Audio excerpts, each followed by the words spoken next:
आज शुरुआत हम एक बुरी खबर के साथ करना चाहते हैं और वो बुरी खबर यह है कि देश में कोरोना वायरस को लेकर माहौल लगातार खराब हो रहा है। लगातार नए केसेस बढ़ते जा रहे हैं, मरने वालों की संख्या बढ़ती जा रही है और माहौल कुछ ऐसा है कि चारों तरफ अगर आप देखेंगे तो आपको अंधेरा और नाउम्मीदी ही नजर आएगी। आज हम डीएनए की शुरुआत एक ऐसे वीडियो से करना चाहते हैं जो सिर्फ 43 सेकंड में आपको यह बता देगा कि भारत में कोरोना वायरस से हालात कितने गंभीर हो चुके हैं, कितने घरों में अंधेरा छाया हुआ है, कितने परिवार इस वायरस की वजह से बर्बाद हो चुके हैं, कितने लोगों को इसने निराश कर दिया है और मौत और लापरवाही के सामने आज हम कितने बेबस खड़े हुए हैं। सबसे पहले आप ये वीडियो देखिए। मंत्री जी का पैसे मर गया, डॉक्टर के बिना मंत्री जी यहाँ पे डॉक्टर चिल्लाते रह गए, डॉक्टर चिल्लाते रह गए, कोई डॉक्टर नहीं आया, कोई डॉक्टर नहीं आया, कोई डॉक्टर नहीं आया। क्या करें मंत्री जी का इंटरव्यू लेने के लिए बैठे हैं। कब से इंतजार कर रहा था? सब आधा आधा घंटा 1 घंटा से एम्बुलेंस लेके कलेक्टर को बुला रहे हैं। क्या चलिए क्या चलिए क्या चलिए क्यों चले? क्या चलिए यहाँ का अर्थव्यवस्था इतना खराब है, यहीं पे मरे हैं तड़प तड़प के। तरफ का मजा हो रहा है। लोग इंटरव्यू ले रहे हैं, मैं पापा को वापस कर पाएंगे, मैं पापा को वापस कर पाएंगे। वोट लेने के लिए सिर्फ आते हैं। कोई नहीं है यहाँ पे देखने के लिए खाली। इस वीडियो में आपको क्रोध दिखाई देगा, लेकिन इस वीडियो में आपको लाचारी भी नजर आएगी। ये झारखंड के राजधानी रांची के सदर अस्पताल से आया है, जहां एक मरीज अस्पताल के बाहर इलाज के लिए 1 घंटे तक तड़पता रहा, इंतजार करता रहा और फिर उसने वहीं दम तोड़ दिया। और ये सब वहां तब हुआ जब राज्य के स्वास्थ्य मंत्री बन्ना गुप्ता खुद अस्पताल के निरीक्षण के लिए वहां पर आए हुए थे। लेकिन इस दौरान पवन गुप्ता नाम के एक मरीज ने अस्पताल के बाहर ही स्ट्रेचर पर लेटे लेटे दम तोड़ दिया इलाज के इंतजार में। और परिवार के लिए यह पल कितना मुश्किल था ये आपने देखा। रांची के सरकारी अस्पताल में जब मरने वाले व्यक्ति की बेटी ने झारखंड के स्वास्थ्य मंत्री से सवाल पूछा तो उनके पास भी कोई जवाब नहीं था। आरोप तो यहां तक है कि जब राज्य के स्वास्थ्य मंत्री वहां पहुंचे तो अस्पताल का पूरा स्टाफ उनके स्वागत में जुट गया और मरीजों को उनके हाल पर छोड़ दिया गया। हमारे देश का डीएनए ऐसा ही है। कई मरीजों के परिवारों ने आरोप लगाया कि स्वास्थ्य मंत्री के वहां पहुंचने पर मरीजों को अस्पताल में भर्ती भी नहीं किया गया, जिसकी वजह से लोग अस्पताल के बाहर स्ट्रेचर पर या व्हील चेयर पर बैठकर ही ऑक्सीजन लेते हुए नजर आए। सोचिए, स्वास्थ्य मंत्री के स्वागत में पूरा अस्पताल जुट गया और मरीजों को मरने के लिए छोड़ दिया गया। और जब इस पर जवाबदेह लोगों से सवाल पूछा गया तो वो कहते हैं ये क्रोध और ये गुस्सा सिर्फ अपनों की मौत का है। लेकिन हमारा मानना है ये क्रोध सिस्टम की नाकामी का भी है और इसे आप इस बेटी के आंसुओं से आज समझ पाएंगे, जिसने अपने पिता को सिर्फ इसलिए खो दिया क्योंकि उन्हें अस्पताल में भर्ती नहीं किया गया। वो इलाज के लिए इंतजार में लाइन में लगे रहे, कतार में लगे रहे और इलाज कभी पहुंचा नहीं। मंत्री जी का पैसे मर गया, डॉक्टर के बिना मंत्री जी यहाँ पे डॉक्टर चिल्लाते रह गए, डॉक्टर चिल्लाते रह गए, कोई डॉक्टर नहीं आया, कोई डॉक्टर नहीं आया, कोई डॉक्टर नहीं आया। क्या करें मंत्री का इंटरव्यू लेने के लिए बैठे हैं। कब से इंतजार कर रहा था? सब आधा आधा घंटा 1 घंटा से एम्बुलेंस लेके कलेक्टर को बुला रहे हैं। क्या चलिए क्या चलिए क्या चलिए क्यों चले? क्या चलिए यहाँ का अर्थव्यवस्था इतना खराब है, यहीं पे मरे हैं तड़प तड़प के। तरफ का मजा हो रहा है। लोग इंटरव्यू ले रहे हैं, मैं पापा को वापस कर पाएंगे, मैं पापा को वापस कर पाएंगे। अगर आप ढूंढने निकलेंगे तो आपको पूरे देश में ऐसी तस्वीरें नजर आ जाएंगी। वर्ष 1978 में एक फिल्म आई थी जिसका नाम था मुकद्दर का सिकंदर और इस फिल्म के एक बहुत मशहूर गाने के बोल थे, रोते हुए आते हैं सब, हंसता हुआ जो जाएगा, जिंदगी तो बेवफा है एक दिन ठुकराएगी, मौत महबूबा है अपने साथ लेकर जाएगी। ये गाना था वो। और इस गाने को पढ़कर ऐसा लगता है, इन लाइनों को पढ़कर ऐसा लगता है जैसे ये गाना शायद आज ही के लिए लिखा गया था। ये गाना किशोर कुमार ने गाया था, इसे लिखा था अनजान साहब ने और इस फिल्म का निर्देशन प्रकाश मेहरा ने किया था और इस गाने को संगीत दिया था तब कल्याण जी आनंद जी ने।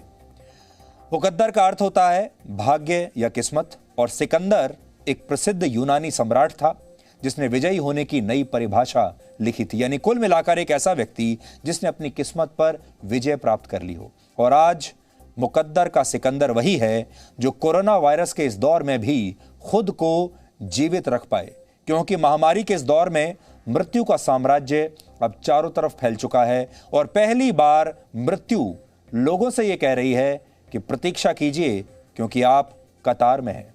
मरने के लिए भी अब आपको लाइन में लगना पड़ेगा, मरने के लिए भी अब आपका नाम पहले वेटिंग लिस्ट में डालना पड़ेगा। यानी अब मृत्यु भी कतार में यानी पंक्ति में खड़ी है, लाइन में खड़ी है। और इसी वेटिंग लिस्ट का आज हम आपके लिए विश्लेषण करेंगे। आप ये कह सकते हैं कि ये मृत्यु की वेटिंग लिस्ट है। कहा जाता है जीवन क्षण भंगुर है, यानी एक क्षण में खत्म होने वाला है, और मृत्यु अटल सत्य होती है। और यह सत्य परमानेंट मार्कर से लिखा होता है, जिसे इंसान चाहकर भी कभी मिटा नहीं सकता।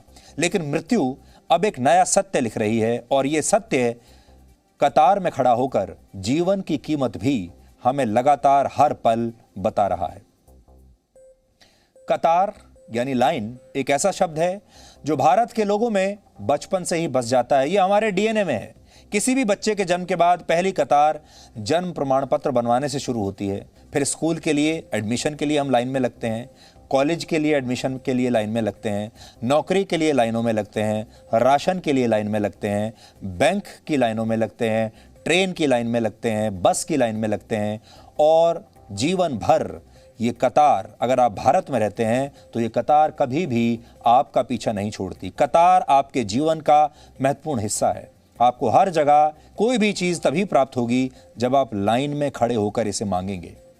एक स्टडी के मुताबिक भारत में औसतन एक व्यक्ति अपने जीवन के लगभग 10 वर्ष अलग अलग कतारों में खड़े रहते हुए बिता देता है। अलग अलग लाइनों में खड़े खड़े ही 10 साल निकल जाते हैं एक व्यक्ति के जीवन के।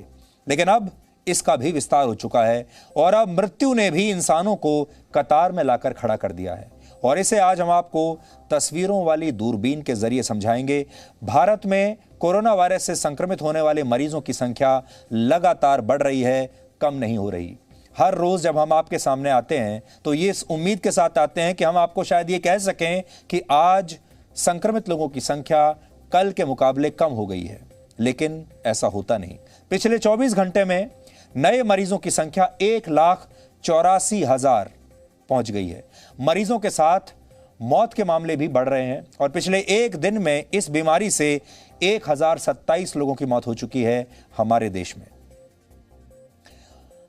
मौतों का यह भयानक सिलसिला आज लोगों को डरा रहा है और देश भर के अलग अलग हिस्सों से हमें ऐसी तस्वीरें मिल रही हैं जिन पर यकीन करना भी मुश्किल है। कल्पना भी शायद किसी ने ये नहीं की थी कि एक समय ऐसा आ जाएगा जब मरने के लिए भी आपको लाइन में लगना पड़ेगा। एक ज़माना ऐसा आ जाएगा जब मृत्यु और मोक्ष के बीच जो यात्रा है, उस यात्रा के लिए भी आपको वेटिंग लिस्ट में अपना नाम दर्ज कराना पड़ेगा और मृत्यु भी आपसे ये कहने लगेगी कि आप इंतज़ार कीजिए, क्योंकि आप कतार में हैं। सबसे पहले आज भोपाल की ये तस्वीर देखिए, जहां हर दिन इतनी लाशें आ रही हैं कि अब शमशान घाट पर अंतिम संस्कार के लिए भी लकड़ियां समाप्त हो चुकी हैं। सोचिए, जिन लोगों के शव इस शमशान घाट पर लाए गए, उन्होंने ऐसी कभी कल्पना भी नहीं की थी कि जिस दिन उनके जाने का समय आएगा इस दुनिया से, उस दिन शमशान घाट में लकड़ियां ही खत्म हो जाएंगी और अंतिम संस्कार इंतजार की दहलीज पर खड़ा रहेगा। हमारे देश में ज्योतिषी ये तो बता देते हैं कि आपकी मृत्यु कब आएगी, आपका जीवन कितना लंबा होगा, लेकिन मृत्यु और मोक्ष के बीच का जो सफर है वो भी इसके बारे में कभी बता नहीं पाते। किसी ने ये कल्पना नहीं की होगी कि वो किसी को ये बता सके कि मृत्यु के बाद भी आपको अपने अंतिम संस्कार के लिए इतना इंतजार करना पड़ेगा, वेटिंग लिस्ट में रहना पड़ेगा।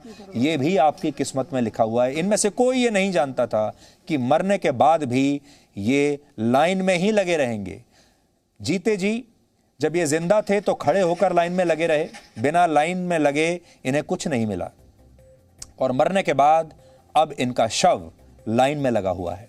इसे आप राजकोट की इन तस्वीरों से समझिए। राजकोट में अंतिम संस्कार के लिए अब 30-30 घंटे तक लोगों को इंतजार करना पड़ रहा है और इसी तरह का इंतजार सूरत में भी देखने को मिल रहा है, जहां इसकी वजह से अब शमशान घाटों पर लाशों का अंबार लग गया है।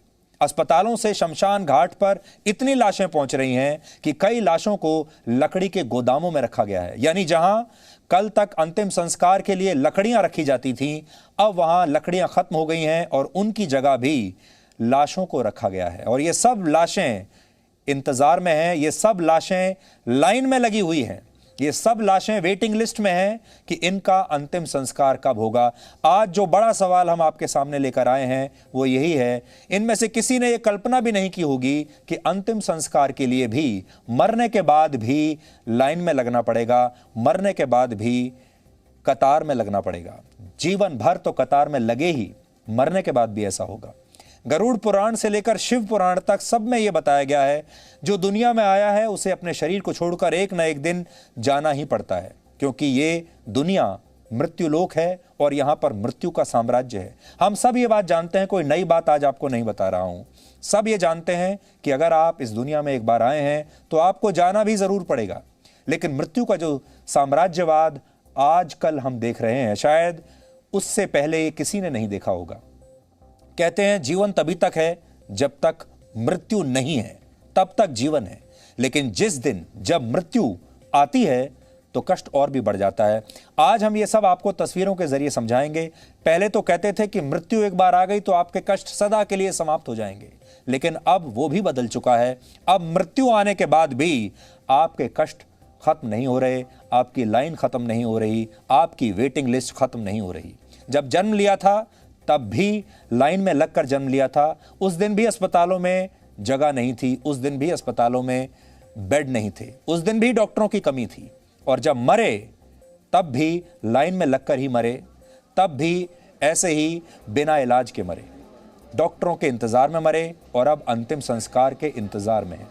वैसे तो हम ये नहीं चाहते थे कि आज इस समय जब आपका खाना खाने का समय है, आप डिनर कर रहे होंगे, अपने अपने परिवारों के साथ बैठे होंगे, इस समय आपको ये तस्वीर नहीं दिखाना चाहते थे।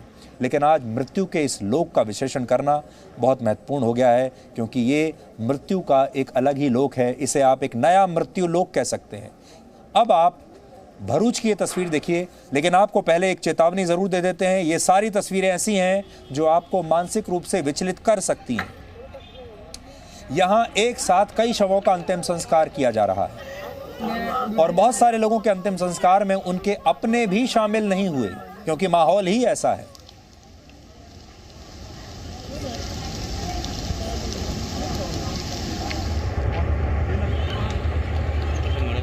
इंसान ने जीवन में क्या पाया, इसका अंदाजा अब तक इसी बात से लगाया जाता था कि उसके अंतिम संस्कार में, उसकी अंतिम यात्रा में कितने लोग शामिल हुए। लेकिन कोरोना वायरस ने इस बात को भी गलत साबित कर दिया। अंतिम यात्रा को लेकर कोई भी इंसान जब अपना जीते जी सपना देखता था कि उसकी अंतिम यात्रा में ही यह पता चलेगा कि उसने जीवन में कितना कमाया, उसकी असली पूंजी क्या है, वो पूंजी भी अब इस मृत्यु लोक ने उससे छीन ली है। मौजूदा परिस्थितियों ने इन परिस्थितियों में क्या लेकर आए थे और क्या लेकर जाओगे, ये सारी कहावतों को चरितार्थ कर दिया है, क्योंकि अब ना आप कुछ लेकर जाएंगे, ना लेकर आए थे, ना लेकर जाएंगे। जीवन भर लोग धन संपत्ति के साथ साथ इस बात की भी चिंता करते हैं कि जब उनकी मृत्यु आए तो ज़्यादा से ज़्यादा संख्या में लोग उनकी अंतिम यात्रा में शामिल हों। लेकिन इस महामारी ने साबित कर दिया है कि आप चाहे कोई भी योजना बनाकर आए हों, समय हर योजना को बदलाव की कसौटी पर परखना जानता है और ये तस्वीरें उसी का साक्ष्य हैं। इसलिए अब के बाद बहुत सारी कहावतों को भी बदलना पड़ेगा, आपके बहुत सारे जो विचार हैं उन्हें भी बदलना पड़ेगा। हिंदू धर्म में जन्म से मृत्यु तक कुल 16 संस्कार बताए गए हैं। इनमें आखिरी यानी 16वां संस्कार है मृत्यु के बाद होने वाले संस्कार, जिनमें सूर्यास्त के बाद किसी भी शव का दाह संस्कार करना शास्त्रों के खिलाफ माना गया है और मान्यता है कि अगर सूर्यास्त के बाद अगर किसी शव का दाह संस्कार किया भी जाता है तो उस व्यक्ति की आत्मा को परलोक में कष्ट होता है और अगले जन्म में ऐसे व्यक्ति को अंग दोष भी हो सकता है। ये सब कहा गया है, ये हमारे संस्कारों में ऐसा बताया जाता है। लेकिन कोरोना वायरस ने जीवन और मृत्यु से जुड़ी इन परंपराओं को भी अब बदल दिया है। गुजरात के भरूच और उत्तर प्रदेश के मथुरा में इस समय हर घंटे चिताएं जल रही हैं और इन चिताओं का कोई हिसाब नहीं है, क्योंकि वेटिंग लिस्ट ही इतनी लंबी है। आज अगर किसी व्यक्ति की कोरोना से मौत होती है और उसका कुछ ही घंटों में अंतिम संस्कार हो जाता है तो उस व्यक्ति से ज्यादा भाग्यशाली कोई नहीं होगा। हालांकि मृत्यु ये मौका इस बार किसी को दे नहीं रही है, क्योंकि मृत्यु कभी भेदभाव नहीं करती। और इसे अब आप इन तस्वीरों से समझिए। ये तस्वीरें झारखंड की राजधानी रांची की हैं, जहां 12 शव पूरे एक दिन तक अंतिम संस्कार के लिए कतार में लगे रहे। वहां इन शवों को रखने के लिए जगह नहीं बची, जिसकी वजह से कुछ शवों को एम्बुलेंस से ही नहीं उतारा गया। ये तस्वीरें आपको देश में उपजे इस संकट की गंभीरता को बता सकती हैं। यानी ये जो एम्बुलेंस हैं शवों को लेकर आई हैं, ये एम्बुलेंस भी अब लाइन में लगी हुई है, ये एम्बुलेंस भी अब कतार में है। लखनऊ, राजकोट, दिल्ली, नांदेड़ और दुर्ग, बहुत सारी ऐसी जगहें हैं जहां तस्वीरें अभी आप देख रहे हैं, और सब जगह लंबी लंबी लाइन है। मौत के बाद की लाइन है ये, जहां अंतिम संस्कार की लंबी लाइनें लगी हैं। ये इंतजार है कि खत्म होने का नाम नहीं ले रहा, और हमें लगता है कि मृत्यु के बाद अंतिम संस्कार के लिए ऐसा इंतजार और भी कष्टदायी है। ये कल्पना तो किसी ने भी नहीं की थी। कोरोना वायरस ने जीवन और मृत्यु के द्वंद्व को सामने ला दिया है। जीवन पाबंदियों में है तो मोक्ष की आकांक्षा कतार में खड़ी दिखती है, यानी मोक्ष के लिए भी लाइन लगी है। अब आप पहले जीवन में लाइन में लगते थे, कतार में लगते थे, फिर मरने के लिए भी लाइन है, और अब मोक्ष की प्राप्ति के लिए एक और लाइन है। और हो सकता है कि अब कोई आपसे पूछे आप कौन सी लाइन में लगे हैं। शास्त्रों में कहा गया है कि जन्म के साथ ही मृत्यु की यात्रा भी शुरू हो जाती है। मृत्यु ही शाश्वत सत्य है और इसे टाला नहीं जा सकता। जैसे जैसे आपके जीवन का एक एक दिन बीतता है, वैसे वैसे मृत्यु आपके और करीब आती चली जाती है। मृत्यु शब्द सुनकर सब डर जाते हैं, कोई इस पर कोई बात भी नहीं करना चाहता। लेकिन कोरोना वायरस ने आज इस पर सभी को बात करने के लिए भी मजबूर किया है, क्योंकि इस तरह की विचलित करने वाली तस्वीरें आज हम आपको दिखाने की हिम्मत जुटा पा रहे हैं। यकीन मानिए, अगर स्थितियां साधारण होती तो कभी भी हम आपको इस कार्यक्रम में, डीएनए में इस तरह की तस्वीरें कभी नहीं दिखाते। जब हम अपने इस कार्यक्रम के लिए तैयारी कर रहे होते हैं दिन भर, और उस दौरान जब हम ये तय करते हैं कि आज आपको क्या दिखाना है, और अगर इस तरह की तस्वीरें हमारे सामने आती हैं, तो ज़्यादातर मामलों में हमारा यही मानना होता है कि ये तस्वीरें आपको हम नहीं दिखाएंगे। लेकिन आज स्थिति ऐसी आ गई कि ये तस्वीरें भी आपको दिखानी पड़ रही हैं। हिंदू धर्म में मान्यता है कि मृत्यु के बाद भी इंसान बार बार अलग अलग योनियों में जन्म लेता है, और इसे ही संसार कहते हैं। जन्म और मृत्यु के इस बंधन से छूटने का नाम ही मोक्ष है। लेकिन आज मोक्ष भी इसी इंतजार की पंक्ति में खड़ा हुआ है। इस्लाम में भी माना गया है कि मृत्यु शरीर और आत्मा को अलग कर देती है, और मृत्यु के बाद दूसरी दुनिया का सफर शुरू होता है। लेकिन अब ऐसा लगता है कि यह सफर कतार से और इंतजार से ही शुरू होता है, जो आज के नए सच को भी आपके लिए बयां कर रहा है। इसी तरह ईसाई धर्म में भी स्वर्ग और नरक की कल्पना की गई है, जिसके मुताबिक अच्छे कर्म करने वाले लोग मृत्यु के बाद स्वर्ग में जाते हैं, बुरे कर्म करने वाले लोग नरक में जाते हैं। लेकिन अब किसी ने अच्छे कर्म किए हों या बुरे कर्म किए हों, उनके कर्म के खाते में चाहे कितने भी पुण्य जमा क्यों ना हो, लेकिन ये कतार ही अटल सत्य है। और सूरत की इन तस्वीरों से आप समझ सकते हैं, वहां एक शमशान घाट पर हर घंटे इतने अंतिम संस्कार किए जा रहे हैं कि इसकी तपन से ही वहां की चिमनी गलने लगी है।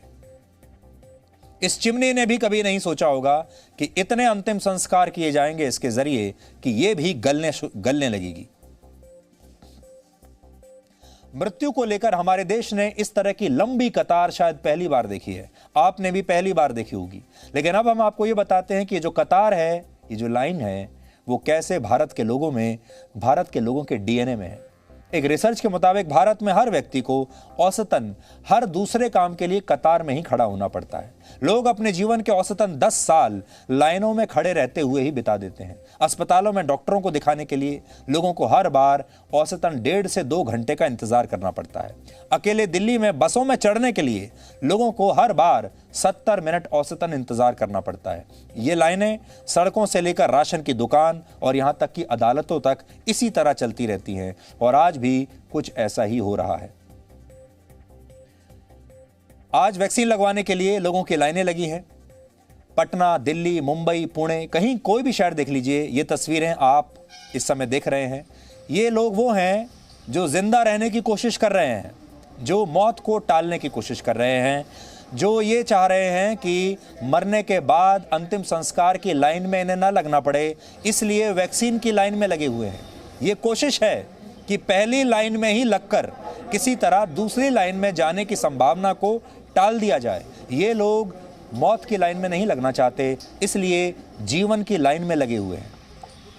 इनमें से जो लोग असफल हो जाएंगे वो दूसरी लाइन में लग जाएंगे, वो है मौत की लाइन। और उसके बाद तीसरी लाइन शुरू होगी, वो है अंतिम संस्कार की लाइन, यानी मोक्ष की लाइन। इन तीनों कतारों में से आप किस में लगना चाहते हैं, अब ये आपके ऊपर है। लेकिन पूरा देश आज किसी ना किसी कतार में खड़ा हुआ है अपनी अपनी स्थिति के हिसाब से। और शुरुआत में जो हमने कहा था, जब फिल्म आई थी मुकद्दर का सिकंदर, पहले कहते थे जो जीता वो सिकंदर, लेकिन अब मुकद्दर का सिकंदर वही है जो किसी तरह जिंदा रहने में कामयाब हो जाए। और यकीन मानिए आज के हालात में अगर आपने अपने आप को कोरोना वायरस से बचा लिया या नहीं भी बचाया, संक्रमण के बाद भी अगर आप जीवित बच गए, तो समझिए आप ही असली मुकद्दर के सिकंदर हैं। इसलिए ये फिल्म तो जब आपने देखी थी तो सोचा भी नहीं होगा कि कभी ये गाना और ये फिल्म का टाइटल आज इस तरह इस्तेमाल होगा। लेकिन अब आपको ये सोचना है कि नए हालात में आप मुकद्दर का सिकंदर कैसे बन सकते हैं।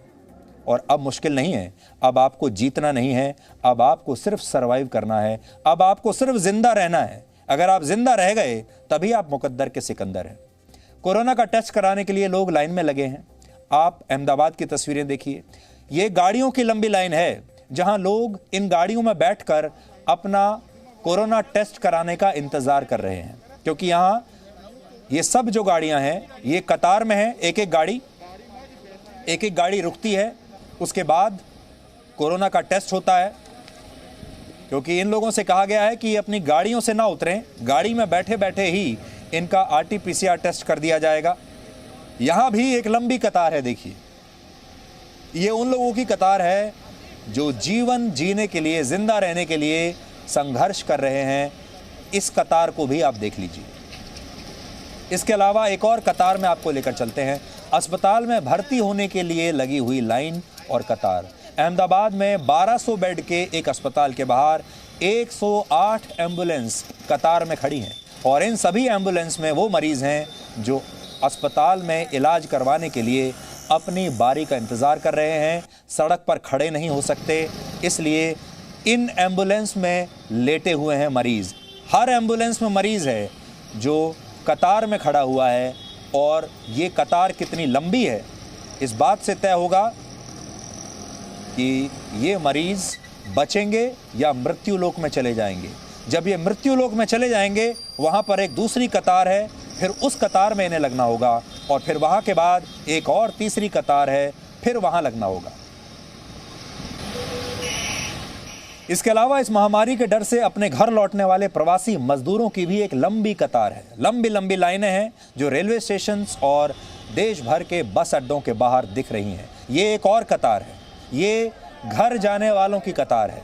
आप दिल्ली के आनंद विहार से आइए, तस्वीरें देखिए जहां लोग लंबी लंबी कतारों में लगे हैं, किसी भी तरह जीवन की इस बस में सवार हो जाना चाहते हैं। इसके अलावा मुंबई में ट्रेनों से अपने घर लौटने वाले मजदूरों की भीड़ भी आपके सामने है। यानी आज इस संकट काल में हर व्यक्ति अपनी कतार में खड़ा हुआ है, चाहे वो किसी भी चीज़ की कतार हो, बस की कतार हो, घर जाने की कतार हो, अस्पताल में इलाज कराने की कतार हो, मरने की कतार हो, अंतिम संस्कार की कतार हो, वैक्सीन लेने की कतार हो। इसलिए पूरा की पूरा भारत किसी न किसी लाइन में खड़ा है, किसी न किसी कतार में खड़ा है। आज आप अपने घर से तो बाहर नहीं निकल सकते, निकलना भी नहीं चाहिए, लेकिन हम आपको ये लाइनें घर बैठे ही दिखाना चाहते हैं, क्योंकि इन कतारों के एक छोर पर मृत्यु का काउंटर लगा हुआ है, तो दूसरे छोर पर जीवन का काउंटर लगा हुआ है। दो काउंटर आपके सामने हैं और आप कतार में खड़े हैं। न जाने कौन सा काउंटर कब बंद हो जाए, आप कतार में खड़े रह जाएंगे और जीवन का काउंटर बंद हो जाएगा, और जैसे ही जीवन का काउंटर बंद हुआ, आप तुरंत मौत की कतार में खड़े नजर आएंगे, और जिस दिन मौत का काउंटर भी बंद हो गया, उस दिन फिर आप मोक्ष की कतार में खड़े हो जाएंगे। इन जीवन और मृत्यु के काउंटर के बीच आज लोग संघर्ष कर रहे हैं। यही दो काउंटर हैं। अब आप तय करिए आपको किस कतार में खड़ा होना है, जीवन के काउंटर के सामने खड़ा होना है या मृत्यु के काउंटर के सामने खड़ा होना है। हरि का नाम सत्य बोलो।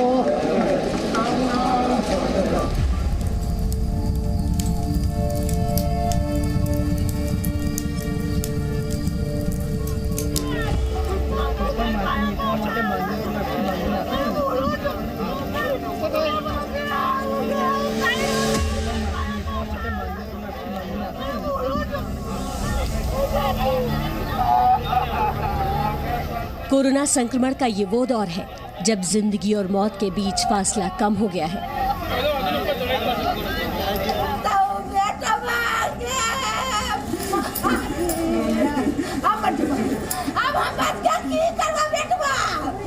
लेकिन इनके बीच एक खास संबंध है और वो संबंध है एक कतार का। हम आपको 3 तस्वीरों में दिखाते हैं। ये जिंदगी पाने की कतार है। लोग संक्रमण काल में अपनी आम जिंदगी वापस पाने के लिए वैक्सीन की कतार में लगे हैं। ये जिंदगी बचाने की कतार है। वायरस से अपनी जिंदगी बचाने के लिए लोग कर्म भूमि छोड़कर जन्मभूमि की ओर भाग रहे हैं।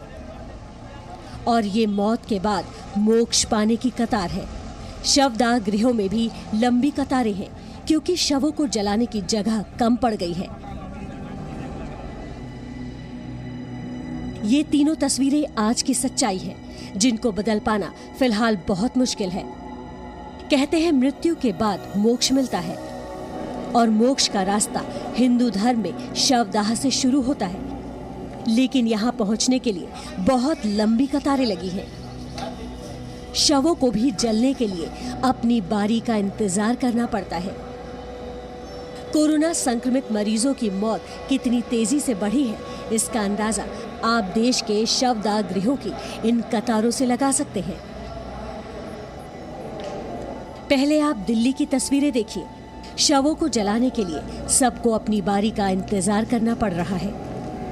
क्या करें, शमशान गृहों में जगह ही नहीं है। इस वक्त हम आए हैं दिल्ली के सबसे बड़े शमशान घाट निगम बोध घाट पर। यहाँ की तस्वीरें मैं बताऊं तो यहाँ पर भी अब जो है रोज़ाना जो कोरोना मरीज हैं उनकी जो डेड बॉडीज जो है वो आ रही हैं। मौतों का आंकड़ा लगातार बढ़ता जा रहा है। अभी गुजरात के भरूच में भी चिताएं एक कतार में जल रही हैं। बारी बारी आने वाले शवों के लिए यहाँ पर मोक्ष के कई द्वार बने हैं जहाँ अग्नि धधक रही है।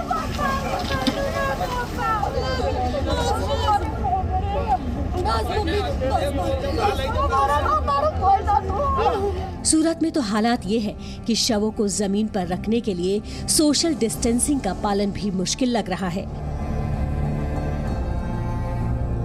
शवदाह गृहों में काम करने वाले लोगों को 24 घंटे काम करना पड़ रहा है क्योंकि हर घंटे शव यहां अंतिम संस्कार के लिए लाए जा रहे हैं।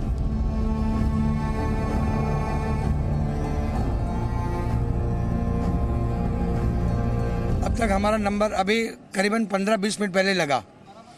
मैंने देख रहा हूँ पिछले 10 मिनट, हर एक 10 मिनट के अंदर एक लाश यहाँ पर आती है और हमारा नंबर 61 का नंबर था। ये झारखंड के रांची की तस्वीरें हैं। यहाँ शवदाह गृहों में शवों को जलाने के लिए जगह कम पड़ गई है।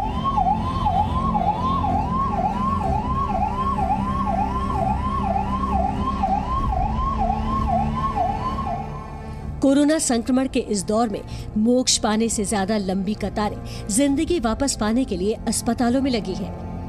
हर दिन सैकड़ों की संख्या में मरीज अस्पताल पहुंच रहे हैं। देश में नए कोरोना मरीजों के आने की गिनती 1,84,000 पहुंच चुकी है और जिन मरीजों की हालत बहुत खराब है उनको अस्पताल ले जाना पड़ रहा है। लेकिन अस्पताल में भर्ती होने के लिए भी कतार बहुत लंबी है। अहमदाबाद के एक अस्पताल के बाहर एम्बुलेंस की लंबी कतार है। हर एम्बुलेंस में एक मरीज है जिसकी हालत बहुत खराब है।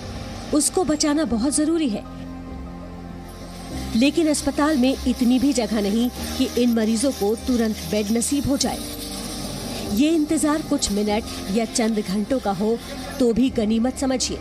दिन से रात हो जा रही है, लेकिन एम्बुलेंस में लेटकर जिंदगी वापस पाने की जद्दोजहद कर रहे मरीज तड़प कर रह गए हैं, लेकिन जगह नहीं मिल पा रही। जो एम्बुलेंस लाई गई थी वो सब पेशेंट ऑक्सीजन पे होते हैं और कुछ क्रिटिकल होते हैं। क्रिटिकल जो होते हैं उनको हम पहले ले लेते हैं और उनको वेंटिलेटरी बेड खाली होते ही उनको ऊपर ले लेते हैं। जो पेशेंट सिंपल ऑक्सीजन पे है, वेंटी मास्क पे है, उनको 108 में एम्बुलेंस में ऑक्सीजन की सप्लाई होती है तो वो स्टेबल ही होते हैं। अहमदाबाद में एक कतार ये भी है जिसमें अपनी गाड़ियों में रहकर ये लोग अपनी बारी का इंतजार कर रहे हैं। ये लोग कोरोना संक्रमण की जांच करवाने के लिए यहाँ लाइन लगाए बैठे हैं। ये दिल्ली के LNJP अस्पताल की तस्वीरें। यहाँ पर जो कतार लगी है वो उन लोगों की है जिनके परिवार वाले इस अस्पताल में भर्ती हैं।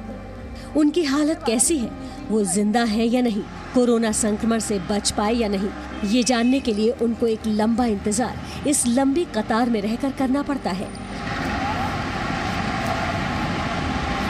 दिल्ली के लोकनायक अस्पताल के बाहर इस वक्त जो तस्वीर नजर आ रही है वो बेहद परेशान करने वाली है। आप ये जो कतार देख रहे हैं ये उन लोगों की है जिनके मरीज अस्पताल के अंदर एडमिट हैं और वो कोरोना पॉजिटिव हैं। हाँ, वही वीडियो कॉल की लाइन में ही लगे हुए हैं। अभी हम वो वीडियो कॉल करेंगे, लेकिन उनको डॉक्टर को बता देना चाहिए एटलीस्ट कि पेशेंट कैसा है, क्या कंडीशन है उसकी।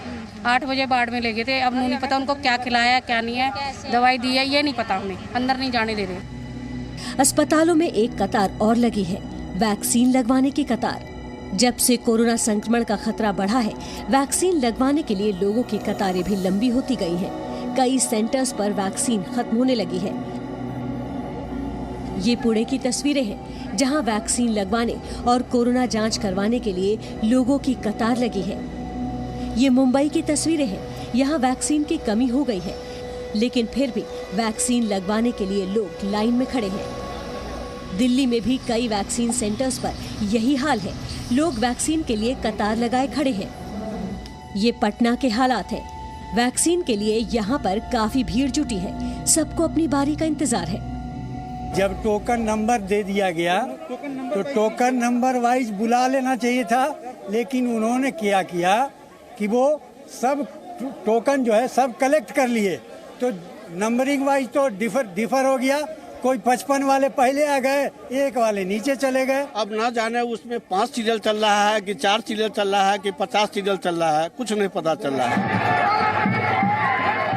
जिंदगी वापस पाने की जंग अस्पतालों में लड़ी जा रही है, लेकिन आप देखकर हैरान हो जाएंगे कि अस्पतालों में जो भीड़ दिखी उससे ज्यादा भीड़ बड़े शहरों के रेलवे स्टेशन और बस स्टेशनों पर लगी है। यहाँ पहुँचे लोग अपनी जिंदगी बचाने के लिए कतारों में खड़े हैं ताकि वो अपने घर लौट सके।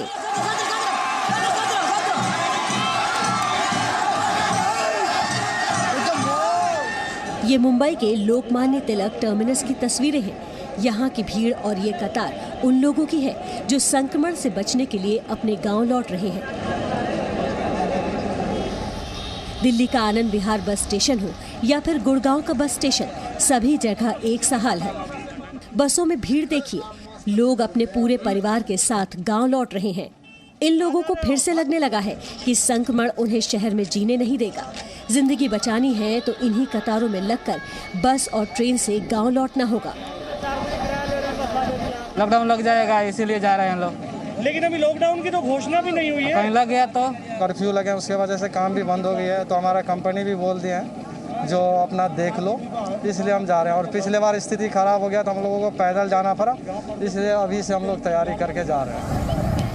कोरोना वायरस का नया स्ट्रेन खतरनाक है और इससे बचना ही इसका एकमात्र इलाज है।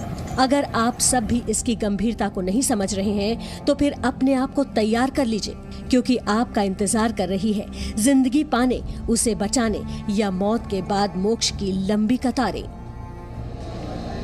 दिल्ली से रूफी जैदी और वैभव के साथ ब्यूरो रिपोर्ट, जी मीडिया।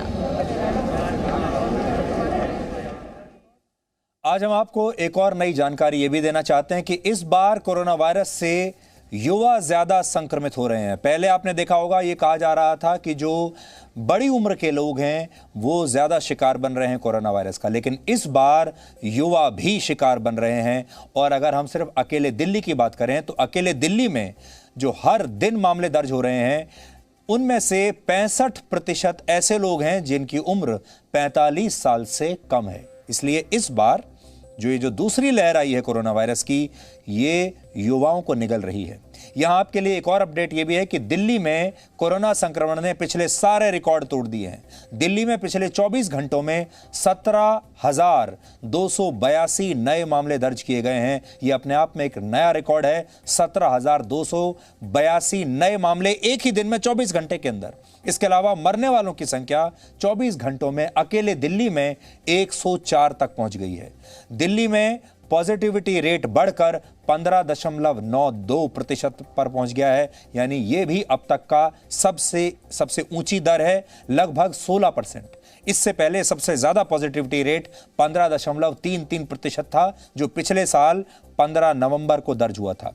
दिल्ली में कंटेनमेंट जोन की संख्या बढ़कर 7,598 हो गई है और कोरोना के बढ़ते खतरे को लेकर अब दिल्ली के मुख्यमंत्री अरविंद केजरीवाल कल सुबह 11 बजे उपराज्यपाल के साथ बैठक करेंगे और हो सकता है इस बैठक के बाद महाराष्ट्र की तरह, मुंबई की तरह दिल्ली में भी शायद कुछ बड़े फैसले लिए जाएं।